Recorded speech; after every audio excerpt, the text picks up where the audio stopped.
Wednesday. இன்னைக்கு Netflixல வெளியாகி உலகம் நெடுகிலும் ட்ரெண்டிங்ல இருக்கிற இந்த கேரக்டர் வந்து ஆரம்பத்துல ஒரு சைடு கேரக்டரா இருந்தது. இந்த கேரக்டருக்கு டயலாக்ஸே கிடையாது. ஏன் அதிகமா முக்கியத்துவம் கூட கிடையாது. வெட்னஸ்டே அப்படிங்கிற கேரக்டர் வந்து எங்கே இருந்து ஆரம்பிச்சு எங்கே வந்து நின்றுருக்கு அப்படிங்கிறதையும், இந்த கேரக்டர் எப்படி உருவாச்சு, இதுக்கு பின்னாடி இருக்க கதை என்ன அப்படிங்கிறதையும் தான் இந்த வீடியோல நம்ம வந்து பார்க்க போறோம். நம்ம இந்த வீடியோல வந்து வெட்னஸ்டே பத்தி தெரிஞ்சுக்கிறதுக்கு முன்னாடி தெரிஞ்சுக்க வேண்டிய ஒரு முக்கியமான ஆள் வந்து சார்ல்ஸ் ஆடம்ஸ் அப்படிங்கிறவரு. இவர் யாருன்னா, சின்ன வயசா இருக்கிறப்பவே இவருக்கு வந்து ஸ்ட்ரேஞ்சா, கிரீப்பியா இருக்க விஷயங்கள் மேல பயங்கர ஆர்வம். இவர் வீட்டுக்கு பக்கத்துல ஒரு பாழடைஞ்ச பங்களா இருந்திருக்கு. பாழடைஞ்ச பங்களாக்குள்ள வந்து பேய், பிசாசெல்லாம் இருக்கு. யாருமே அந்த பக்கம் போக வேண்டாம் அப்படின்னு சொல்லி அக்கம் பக்கத்துலலாம் பேசிக்கிட்டு இருக்காங்க. இவருக்கு ஆர்வம் தாங்க முடியாம, "என்னது பேய், பிசாசு இருக்கா? நான் போய் பார்க்கிறேன்" அப்படின்னு சொல்லிட்டு உள்ள போய் பார்த்து பிரமிச்சுடுறாரு. ஏன்னா, இந்த வீடு வந்து அவ்ளோ நல்லா இருக்கு பார்க்கறதுக்கு.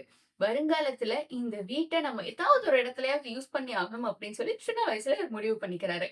கட் பண்ணா 1938ல நியூயார்க்கர் அப்படிங்கிற மேகசின்ல இவருக்கு வந்து ஒரு கார்ட்டூன் வரையறதுக்கான வாய்ப்பு கிடைக்குது.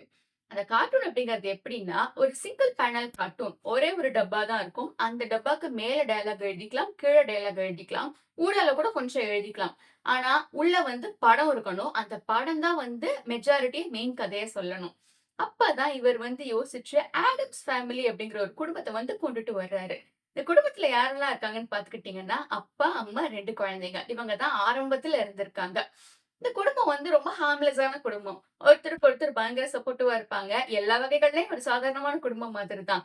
எப்படி இவங்க நார்மல் ஃபேமிலீஸ்ல இருந்து டிஃபர் ஆகுறாங்கன்னு பார்த்தீங்கன்னா, இவங்களுக்கு கிரீப்பியா இருக்க விஷயங்கள், ஹாரரான விஷயங்கள் மேலலாம் ஆர்வம் ஜாஸ்தி.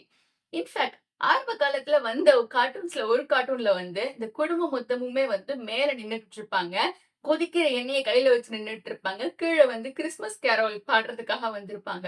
கிறிஸ்துமஸ் கேரோல் பாட வந்தவங்க மேல, "என்ன இவங்க ரொம்ப நச நசன்னு பாடிட்டே இருக்காங்க. நம்ம கொதிக்கிற எண்ணெய ஊத்துவோம்" அப்படின்னு சொல்லி மேல நின்னு பிளான் பண்ணதெல்லாம் இருக்கும். இவங்க வந்து ஒரு சில இடங்கள்ல பயங்கர ஹார்ம்லெஸ்ஸா நார்மல் ஃபேமிலியே என் பக்கத்து வீடு இப்படித்தான் இருக்கும் அப்படிங்கிற மாதிரி இருந்திருக்காங்க. ஆனா அவங்கள வேறுபடுத்தி காட்டுனது வந்து சாதாரண மனிதர்களுக்கு பயத்தையும், பதட்டத்தையும் ஊட்டக்கூடிய விஷயங்கள் இவங்களுக்கு அவ்வளவோ சந்தோஷத்த குடுத்ததுதான். இப்ப நம்மலாம் வந்து ஒரு சின்ன ரூமு, குளோஸ்டு ஸ்பேசஸ் அப்டின்னா எப்டினாலுமே பயப்படுவோம். ஐய்யயோ! மூச்சு திணறுது. பார்த்தாலே எனக்கு சஃபோகேட் ஆகுதுன்னு சொல்லுவோம். ஆனா அந்த குடும்பம் வந்து பிரிங் இட் ஆன் ஆமா நான் தான் இருக்கேன்ல அப்டின்னு சொல்லி சொல்லிட்டு இருந்திருக்காங்க. அந்த குடும்பத்துல வெட்னஸ்டே அப்டிங்கிற ஒரு கேரக்டரே கிடையாதுங்க. அந்த குடும்பத்துல அந்த அப்பா, அம்மா 2 குழந்தைங்க இருந்தாங்க இல்லைங்களா? யாருக்குமே பேரே கிடையாது.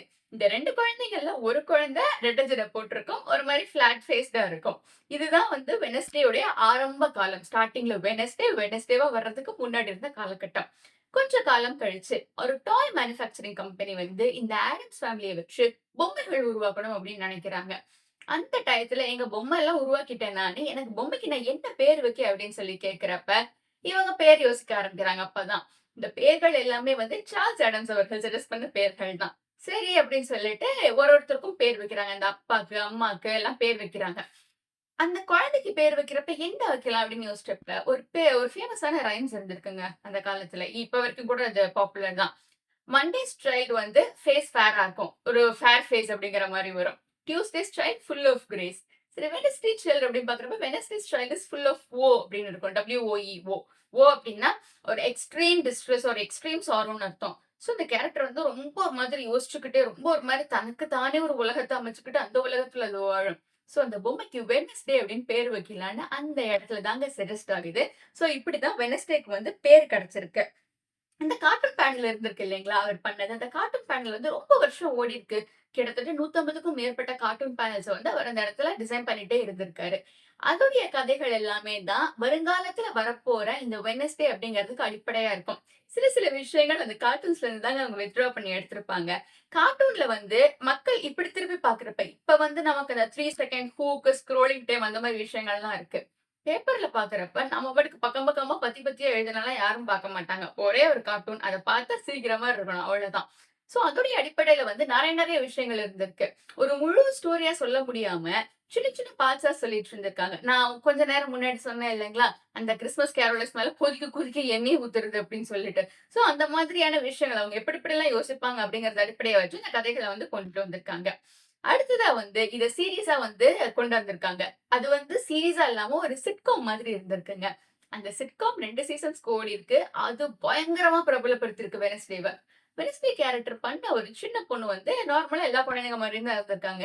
ஆனா, அந்த குழந்தைக்கு வந்து தன்னுடைய தலையில்லாத பொம்மைய வச்சு விளையாடுறதுல பயங்கரமான அப்சஷன். ஆனா, மற்ற எல்லா விஷயங்கள்லயும் அவங்க ஒரு நார்மல் குடும்பமா தான் இருந்திருக்காங்க. ஒரு ஹேப்பி ஃபேமிலியா இருந்திருக்காங்க. பட் இந்த டயத்துல வந்து, "என்னடா இவ்ளோ குட்டி பொண்ணு தலையில்லாத ஒரு பொம்மைய வச்சு விளையாடிட்டு இருக்கு" அப்படிங்கிற விஷயம் வந்து பயங்கரமா பேசப்பட்டது. அப்படியாக வெட்னஸ்டேக்கு வந்து ஒரு அவுட்லைன் கிடைச்சிருச்சு. சோ, அந்த பொண்ணுனா வந்து இப்படித்தான் இருப்பா அப்படிங்கிற மாரி ஒரு அவுட்லைன் கிடைச்சிருச்சு. அடுத்தபடியா வந்த ஒரு திரைப்படம் தான் இந்த வெட்னஸ்டே சீரிஸயே வந்து பயங்கரமா தூக்கி விட்டது. அந்த திரைப்படத்துல இந்த கேரக்டர பண்ண பொண்ணு தான், இந்த இப்ப பண்ணிட்டு இருக்காங்க இல்லைங்களா? வெட்னஸ்டே கேரக்டர் பண்றவங்க பேரு ஜென்னா ஒர்டேகா. இந்த ஜென்னா ஒர்டேகாக்கு பயங்கரமா முன்னாடி வச்சு பயங்கர இன்ஸ்பிரேஷன்ஸ் குடுத்தவங்க அவங்க தான். அந்த கேரக்டர் தான் ப்ராப்பரா ஃப்ரேம் ஆச்சு. இந்த மாதிரி தான் இருக்கும் அந்த பொண்ணு. ரெட்ட ஜட போட்டிருக்கும். ஜாஸ்தி பேசாது. ஜாஸ்தி பிளிங்க் பண்ணி எல்லாம் பேசாது.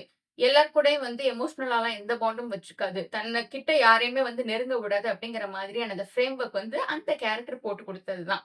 அதுவும் வந்து நல்லா தான் இருந்திருக்கு. இன்ஃபாக்ட் அந்த கேரக்டர் பண்ண அந்த ஆர்டிஸ்ட்டுக்கும் அது பயங்கர ஃபேம குடுத்திருக்கு.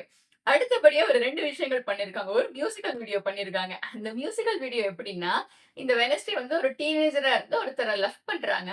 லவ் பண்ற விஷயத்த அவங்க அம்மா கிட்ட சொல்லாம மறைக்கிறாங்க. அவங்க பேரண்ட்ஸ் அதுக்கு எப்படி ரியாக்ட் பண்றாங்க அப்படிங்கிற மாரி ஃபன்னியான விஷயங்கள்லாம் வர்றது. இது வந்து வெட்னஸ்டேல வந்து அப்படியே கம்ப்ளீட்லி அவுட் ஆஃப் கேரக்டரா போயிருந்தாலும், இதுவும் வந்து பார்க்கறதுக்கு ஓகே. அந்த கேரக்டர் வந்து இப்படிலாம் வருமா? அப்படின்ற மாதிரி இருந்திருக்கு.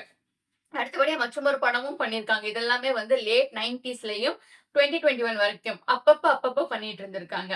இதெல்லாம் வந்து அப்பப்ப வந்துட்டு இருந்தாலுமே, இந்த வெட்னஸ்டே அப்படிங்கிற கேரக்டர் வந்து எல்லா மக்கள் மனசுலயும் வந்து ஓரளவுக்கு நல்லாவே பதிஞ்சு போயிருந்த ஒரு விஷயம் தான். ஏன்னா, ஹாரர் அப்படிங்கிறது ஒரு கம்ப்ளீட்லி டிஃபரெண்ட் ஜானர். ஆனா, ஹாரரோட சேர்த்து கொஞ்சம் இந்த மாதிரி வித்தியாசமான எலிமெண்ட்ஸ் இன்னும் சொல்லப்போனா இந்த கோத்திக் ஹாரர் அப்படின்னு ஒரு விஷயம் சொல்லுவாங்க. அதாவது ஒரு சின்ன ஸ்பேஸ்ல நடக்கிற ஒரு விஷயம். அந்த ஸ்பேஸ் வந்து ரொம்ப கன்ஃபைன்டா இருக்கும். ரொம்ப அந்த ஸ்பேஸ்ல வந்து ஜன்னல், கதவெல்லாம் ஜாஸ்தியா இருக்காது. ஒரு மாதிரி அந்த படிக்கிறப்பயும் சரி, பார்க்கிறப்பயும் சரி, ஒரு கிரீப்பி எலமெண்ட்ஸ கிரியேட் பண்ணும். சில இதெல்லாம் வந்து இப்போ தமிழ்ல வர்ற பேய் படங்கள், அந்த பேய் படங்கள் கிடையாது. லைக் ஒரிஜினல் பேய் படங்கள். அந்த அந்த எக்ஸோசிஸ்ட் அந்த மாதிரி படங்கள்லாம். பார்க்கிறப்பவே அந்த அட்மாஸ்பியரே ஒரு மாதிரி ஈரியா இருக்கும்ல. பார்க்கிறப்பவே வந்து பேய் வருதோ வரலையோ, நமக்கு ஒரு மாரி, "ஐயோ! என்னங்க பில்டிங் இப்படி இருக்கு. ஐயோ! தயவு செய்து அடங்கி, அடங்கி" அப்படின்னு நம்ம சொல்லுவோம்ல. அந்த மாதிரியான ஒரு சஸ்பென்ஸான அட்மாஸ்பியர வந்து இந்த சீரிஸ் எல்லாமே கிரியேட் பண்ணியிருக்கு. அதுவும் ஒரு காரணம் மக்களுக்கு வந்து இந்த கேரக்டர்ஸ ரொம்ப புடிச்சு போனதுக்கு. பரவாயில்லையே! என்னமோ இவங்க பண்றாய்ங்க அப்படின்னு சொல்லி இருந்திருக்கு. அண்ட் ஃபைனலி வந்து Netflixல வெளியான இந்த வெட்னஸ்டே அப்படிங்கிற சீரிஸ் பயங்கர வரவேற்பு பெற்றது. இன்ஃபாக்ட் இது சீசன் 1 வந்து கிட்டத்தட்ட 2 1/2 வருஷத்துக்கு மேலே ஆச்சு. இப்ப சீசன் 2 பார்க்கிறப்ப நமக்கு சீசன் 1 ஓட கதையே வந்து முக்காவாசி நமக்கு மறந்து போயிருக்கும். ஆனாலும் வெட்னஸ்டே கேரக்டர் வந்து மக்கள் பயங்கரமா ரசிக்கிறாங்க. ஏன் அப்டின்னா, வெட்னஸ்டே வந்து என்ன you have to be dare to be different அப்டின்னு சொல்லுவாங்கல்ல. நமக்கு வந்து அவ்ளோ தூரம் ஒரு மாரி ஒரு தைரியம் இருந்தா தான் நம்ம வந்து ஒரு மாரி வித்தியாசமா இருக்க முடியும். ஏன்னா வித்தியாசமா இருக்கிறதுக்காக வெட்னஸ்டே வந்து எல்லா இடங்கள்லயுமே வந்து ஜட்ஜ் பண்ணப்படுவாங்க. But it's okay to be different அப்டின்னு நார்மலைஸ் பண்ண ஒரு விஷயமா தான் அத பார்க்குறாங்க.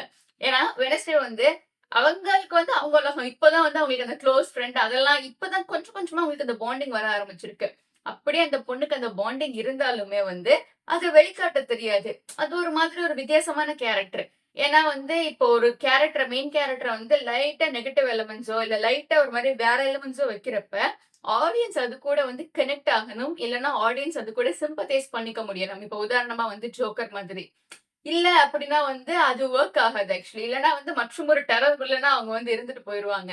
ஆனா ஆடியன்ஸ் கூட கனெக்ட் ஆகி சிம்பத்தைஸ் ஆனா மட்டும் தான் அந்த ஒரு விஷயம் ரொம்பவே நல்லா வொர்க் ஆகும். அந்த வகையில வந்து வெட்னஸ்டே ஸ்டார்ட்டிங்ல இருந்தே ஆடியன்ஸ் கூட நல்ல ஒரு கனெக்ட்ட கொண்டுட்டு வந்திருக்காங்க. நம்ம வீட்ல வந்து குழந்தைங்க அப்பல்லாம் பண்ணா நம்ம ஒத்துக்குவோமா அப்படிங்கிறது it's a completely different story actually. ஏன்னா நம்மளே அப்பல்லாம் பண்ணா ஒத்துக்கிட்டு இருந்திருப்பாங்களா அப்படின்னா கிடையாது. ஆனாலும் சில விஷயங்கள வந்து நம்மளால ரியல் லைஃப்ல பார்க்க முடியாது. ஆனா ஸ்டேஜ்லயும் ஒரு இடத்துலயும் பார்க்கிறப்போ சூப்பரா இருக்கும்ல. வாவ்! பாரேன் இந்த பொண்ணு எப்படி எப்படிலாம் பண்ணுது பாரேன் அப்படின்னு சொல்லிட்டு நமக்கே வந்து ஒரு ஆச்சரியம் வரும் இல்லைங்களா? அந்த ஒரு ஆச்சரியத்த தான் வெட்னஸ்டே குடுத்து அந்த இடத்த வந்து பயங்கரமா வந்து நிரப்பியிருக்குங்க. அடுத்தபடியா வந்து இந்த வெட்னஸ்டே அப்படிங்கிற சீரிஸ் உடைய கதைய வந்து எப்படி டிசைட் பண்ணாங்க அப்படின்னா, மெயின் எலிமெண்ட்ஸ்லாம் அங்கங்க இருந்து அவங்க எடுத்துக்கிட்டாங்க. அதாவது வந்து ஒரு மாதிரி கிரீப்பியான அட்மாஸ்பியர் சில வித்தியாசமான எலிமெண்ட்ஸ். உதாரணமா சொல்லப்போனா திங் அப்படிங்கிறது. அதாவது அந்த ஒரு கை இருக்கும் இல்லைங்களா? அந்த கை ஜெனாவட்டேகா கை மேலேயே தோள் மேலேயே இருக்கும் நெறைய இடங்கள்ல. நீங்க அந்த சீரிஸ் பார்த்துருந்தீங்கன்னா தெரிஞ்சிருக்கும். அது வந்து அந்த பொண்ணு கூடயே வந்து இருக்கும். அந்த பொண்ணுக்கு ஏதாவது பிரச்சனை அப்படின்னா காப்பாத்தும். அந்த பொண்ணோட ரூம்மேட் கூட பயங்கரமா ஃப்ரெண்ட்ஸ் ஆயிரும். இன்ஃபாக்ட் நீங்க சீசன் 2 பார்த்திருந்தீங்கன்னா, அந்த ஒரு பேக்ல வந்து அந்த கைய வச்சு அந்த பொண்ணு எடுத்துட்டு போயிட்டுருக்கும். அந்த கை வந்து தனக்கு சன் கிரீம் எடுத்துக்கும் அது. இந்த வெட்னஸ்டே கேரக்டர் கேட்கும். "சன் கிரீம் நிஜமா? உனக்கு அது தான் வந்து ஒரு ஏர்போர்ட்ல செக்கிங் பண்ணிக்கு இருப்பாய்ங்க. இந்த பிள்ளை வந்து பாடில இருந்து அவ்ளோ வெப்பன்ஸ் எடுத்து வைக்கும். இது கத்தி, கடப்பாரை எல்லாத்தையும் எடுத்து வைக்கும். கடைசில வந்து இந்த கைக்குள்ள இருக்கிற இந்த சன் கிரீம் பார்த்தப்ப அந்த பொண்ணு ஷாக் ஆகும். "ஐய்யய்யோ! சன் கிரீம் எப்படி என் பாக்ஸ்ல வந்துச்சுன்னு எனக்கு தெரியவே இல்லங்க" அப்படின்ட்டு. சோ இப்ப அதுதான் உனக்கு பிரச்சனையா தெரியுது. இவ்ளோ விஷயங்கள் நீ கத்தி, கடப்பாரை, ஏகப்பட்ட வெப்பன்ஸ் வச்சிருக்க. அதெல்லாம் உனக்கு தெரியல. அந்த ஒரு ஒரு சின்ன சன் கிரீம் வந்து உன்னை அப்படி உறுத்தல் ஏற்படுத்திருச்சு அப்படிங்கிற மாரி. சோ அந்த மாரி எலிமெண்ட்ஸ் எல்லாமே வந்து அங்கங்க இருந்து அவங்க எடுத்து தான் வச்சிருக்காங்க. ஜென்னா ஆர்டெகா அவர்கள் தான் வந்து இந்த கேரக்டருக்கு ஒரு ப்ராப்பர் ஃப்ரேம் ஒர்க் குடுத்திருக்காங்க. அதாவது அந்த கேரக்டர் வந்து பிளிங்க் பண்ணாம பேசும். ஸ்ட்ரெய்ட் ஃபேஸ்டா இருக்கும். எந்த ஒரு எமோஷனுமே முகத்துல காட்டாது. இன்ஃபாக்ட் கிரியேட்டர்ஸும் சரி, அந்த டிரெக்டர் அவங்க எல்லாம் டயலாக் எழுதி குடுக்குறவங்க, அவங்க எல்லாம் சில டயலாக்ஸ் எழுதி குடுத்தாலும், இந்த பொண்ணு வந்து சொல்லியிருக்காங்க. "இல்ல இல்லங்க வெட்னஸ்டே அப்படி பேச மாட்டா. நான் வந்து வேற மாதிரி பேசுறேன்" அப்படின்னு சொல்லி, அந்த இடத்துல நல்ல ஒரு கிரியேட்டிவ் லிபர்ட்டி இருந்திருக்கு. ஏன்னா, அந்த வெட்னஸ்டே கேரக்டர் வந்து அவங்க நல்லாவே ஃப்ரேம் பண்ணியிருக்காங்க. அந்த பொண்ணு வந்து எந்த ஒரு பாயிண்ட்லயுமே ஜாஸ்தி எமோஷன்ஸ் வந்து காட்டிறவே கூடாது. பட் அந்த முன்னாடி இருந்தது வந்து இன்ஸ்பிரேஷன்ஸ் எடுத்து தான் இவ்ளோ தூரம் பண்ணியிருக்காங்க. அந்த மியூசிக்கல் வீடியோ மாதிரி வெட்னஸ்டே வந்து ஒரு பையன் நல்லா லவ் பண்ணிட்டு வந்தா எப்படி இருக்கும் அப்படிங்கிறது இப்ப யோசிச்சு பார்க்கவே வந்து ரொம்ப வித்தியாசமா இருக்கு. ஐ திங்க் அந்த மாதிரியான எலிமெண்ட்ஸ் இதுல வைப்பாங்களா அப்படின்றது I believe it's actually doubtful அப்படிங்கிறது தான். ஆனா வந்து எப்படி எப்படி இது ஒரு பெரிய விஷயமா தெரியுது அப்படின்னா, சில கேரக்டர்ஸ வந்து அந்த புத்தகத்தின் அடிப்படையில இருந்தே வந்து அப்படியே உருவாக்கியிருப்பாங்க. சோ பார்க்கிறப்ப வந்து, ஓ! பாரேன் அது அதுலருந்து அப்படியே கனெக்ட் ஆகுதுன்னு இருக்கும். ஆனா ஒரு டயலாக்கே இல்லாம சும்மா மூஞ்சிய மட்டுமே காட்டிட்டு போன கேரக்டர் வந்து இவ்ளோ பெருசா வளரும் அப்படிங்கிறது, இன்ஃபாக்ட் அந்த கிரியேட்டரே வந்து அந்த ஒரு டயத்துல வந்து யோசிச்சிருக்க மாட்டாங்க. இது வந்து ஒரு குளோபல் சென்சேஷனா வரும் அப்படின்னு சொல்லிட்டு. பட் வெட்னஸ்டேக்கு வந்து இவ்வளவு தூரம் எல்லாருமே வந்து பாராட்டுறதுக்கும், எல்லாருமே வந்து ரொம்ப விரும்பி பார்க்கறதுக்குமான காரணம், ஏதோ ஒரு பாயிண்ட்ல இந்த கேரக்டர் கூட கனெக்ட் பண்ணிக்க முடியுது. நம்ம எல்லாருமே வந்து கிரீப்பியா, ஸ்ட்ரேஞ்சாலாம் இருக்க முடியாது எந்த ஒரு இடத்துலயுமே. அப்பல்லாம் இருந்தா நம்மள வந்து இன்னைக்கே போ அப்படின்னு அனுப்பி வச்சுருவாங்க. எந்த இடத்துல போய் எப்படி ஸ்ட்ரேஞ்சா பிஹேவ் பண்ணாலும். ஆனாலும் சில விஷயங்கள் வந்து நமக்கு பண்ண முடியாது. ஆனா நேர்ல பார்க்க நல்லாருக்கும் அப்படிங்கிறப்ப, அந்த பொண்ணுடைய கேரக்டரைசேஷனும், அந்த பொண்ணுடைய லுக்கு, பிளஸ் அந்த அகாடமி, அந்த நெவர்மோர் அகாடமி அப்படிங்கிற அந்த இடம், அந்த செட்டிங் எல்லாமே வந்து இதுக்கு நல்ல ஒரு ஸ்டெப்ஸா அமைஞ்சிருக்கு. ஏன்னா ஒரு ஒரு ஸ்டெப்பா ஏறி இந்த கடைசில பார்க்குறப்ப வாவ்! அப்படின்னு இருக்கும் இல்லைங்களா? ஸோ எல்லாமே வந்து இதுக்கு ஒரு சூப்பர் இதா அமைஞ்சிருக்கு அப்படின்னு தான் சொல்லணும். ஸோ இப்போ நம்ம சீரிஸ்க்கு வரப்போ வந்து சீசன் 1, சீசன் 2 வந்திருக்கு. சீசன் 2ல வந்து முதல் 4 பார்ட்ஸ் தான் வச்சிருக்காங்க. அடுத்த 4 பார்ட்ஸ் வந்து அடுத்த மாசம் தான் விடுவாங்க. ஐ பிலீவ் தட் இஸ் அந்த Netflix டெக்னிக் வந்து ஒரு மாதிரி ரொம்ப இதா இருக்கு. அவங்க சப்ஸ்கிரைபர்ஸ் ரிட்டெயின் பண்றதுக்காக அப்படி பண்றாங்க. சப்ஸ்கிரிப்ஷன்ஸ் ஆக்சுவலி இந்த மாசம் மாசம் பணம் கட்டுறத ரிட்டெயின் பண்றதுக்காக அப்படி பண்ணிட்டு இருக்காங்க. பட் என்னன்னா, முதல் பாகமே வந்து 3 வருஷத்துக்கு முன்னாடி வந்தது. அதுவே நமக்கு வந்து அரைகுறையா தான் ஞாபகம் இருக்கு. இதை இன்னொரு 1 மாசம் கழிச்சு கொண்டுட்டு வந்தீங்கன்னா, எனக்கு என்ன ஞாபகத்துல இருக்கும்னு நீங்க நினைக்கிறீங்க அப்படிங்கிற மாரி. இதெல்லாம் இந்த ஆஸ்பெக்ட்ல வெட்னஸ்டே கூட பரவாயில்லங்க விட்டுறலாம். ஸ்ட்ரேஞ்சர் திங்ஸ்ன்னு ஒரு சம்பவம் இருக்கு பாருங்க. அவைங்க எல்லாம் வந்து 3 வருஷத்துக்கு ஒருக்க தான் அனௌன்ஸ்மென்ட்டே குடுப்பாய்ங்க. "அம்மா நாங்க அடுத்த பார்ட் ஷூட் பண்ணிட்டு இருக்கோம்" அப்படின்னு சொல்லிட்டு. அந்த பார்ட்ல ஃபர்ஸ்ட் பார்ட் ஷூட் பண்ணப்ப எல்லாம் ஸ்கூல் குழந்தைங்களா இருந்தாங்க. இப்ப வந்து அதுல இருக்கிற அந்த மெயின் கேரக்டரே வந்து கிட்டத்தட்ட எங்கேஜே ஆயிருச்சு அந்த பிள்ள. அந்த ரேஞ்சுக்கு ஆயிடுச்சு. பட் ஐ டோன்ட் நோ அவங்க வந்து எப்படி அத வந்து இந்த குழந்தைங்கள குழந்தைங்களாவே மெயின்டெயின் பண்ணி காட்டுறாங்கன்னு தெரியல. I believe that should be some camera கிமிக்கா என்னன்னு தெரியல. வெளிய பார்க்கிறப்ப எல்லாம் நல்லா வளர்ந்திருக்குதுங்க. உள்ள பார்க்கிறப்ப வந்து என்னடா குட்டி குட்டி பசங்களா இருக்கீங்க அப்படிங்கிற மாரி இருக்கும். தே நெவர் ஏஜ் அப்படின்ற மாரிலாம் இருக்கும் நமக்கு அவைங்கள பார்க்குறப்ப. என்னடா 10 வருஷம் கழிச்சு அடுத்த சீசன் வந்திருக்கு. இன்னும் உங்கள ஒன்னையும் காணோம் அப்படின்னு சொல்லிட்டு. அதாவது வந்து அந்த ஸ்ட்ரேஞ்சர் திங்ஸ் அப்படிங்கிறதும் வந்து இதே மாதிரி விஷயங்களுக்காக கனெக்ட் ஆனது தான். இந்த குழந்தைங்க நமக்கு நம்ம எல்லாருக்குமே இந்த சின்ன வயசுல வந்து ஸ்கூல்ல வந்து கடத்தல்காரங்க வந்துருவாங்க. நம்ம தான் வந்து இந்த ஸ்கூலயே காப்பாத்த போறோம் அப்படின்னு சொல்லிட்டு நம்ம எல்லாருமே இத நெனச்சிருப்போம். ஆனா கொஞ்சம் வளர்ந்ததுக்கு அப்புறம் தான் தெரியுது இந்த டாக்டர் ஆகி ஏழை மக்களுக்கு சேவை செய்வேன் அப்படின்னு இந்த 12த் ஸ்டாண்டர்ட் டயலாக் மாரி கடைசில இந்த ஏழை மக்களே நான் தான்டா அப்படிங்கிற மாரி இருக்கு. சோ இந்த மாதிரி எலிமெண்ட்ஸ் இந்த மாரி சீரிஸ் எல்லாம் வரப்போ வந்து நமக்கு ஒரு ஒரு பாயிண்ட்ல ஒரு ஒரு இதுல ஏய் நல்லா இருக்கே அப்படின்ற மாரி நமக்கு வந்து அதோடைய அட்மாஸ்பியரும், ஜர்னரும் என்னவா இருந்தாலும் கூட நமக்கு அத பார்க்கிறப்போ வந்து நமக்கு ஒரு பயங்கர சாட்டிஸ்ஃபேக்ஷன குடுக்குது அப்படின்னு தான் நம்ம சொல்லணும். சோ வெட்னஸ்டே பத்தி நீங்க என்ன நெனைக்கிறீங்க அப்படின்னு சொல்லி கமெண்ட்ல சொல்லுங்க. அண்ட் அந்த சீரிஸ் வந்து ஆன் த ஹோல் உங்களுக்கு வந்து ஓகேவா?